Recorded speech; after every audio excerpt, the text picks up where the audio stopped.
అమ్మా అని పిలుస్తున్నాడు. అమ్మా అని ఎవరిని? వ్యభిచారము చేసేటువంటి స్త్రీని కూడా అమ్మా అని పిలిచిన క్యారెక్టర్ కలిగిన ఒకే ఒక్కడు నేను నమ్మిన నా యేసు. ఎంత గొప్పవాడండి ఆయన! వ్యభిచారం చేసే స్త్రీని అమ్మా అని ఎవరు పిలవగలరు చెప్పండి? ఏమండి, ఈవిడ వ్యభిచారం చేస్తుంది అన్న స్త్రీ ఎవరైనా కళ్ళ ముందు కనబడ్డప్పుడు ఆవిడని ఏ దృష్టితో చూస్తారో, ఆవిడ గురించి ఎంత అసహ్యంగా మాట్లాడుకుంటారు చెప్పండి. కానీ యేసు ఆమెను ఒక్క మాట లేదండి, అమ్మా అమ్మా అని పిలిచాడండి.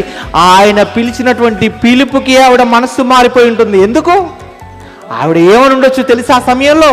అయ్యా, ఇంతవరకు నేను చేసేటువంటి వ్యభిచార వృత్తిని బట్టి నన్ను రావే అన్నారు, పోవే అన్నారు, నన్ను అసహించుకున్నారు, నన్ను హేళన చేశారు, కానీ ఇంతవరకు నన్ను అమ్మా అని పిలిచిన వాళ్ళు ఒక్కరు కూడా లేరయ్యా, నువ్వు మాత్రమే అమ్మాని పిలిచావయ్యా అని ఆవిడ గుండె పగిలిపోయేలా విలపించుంటుంది.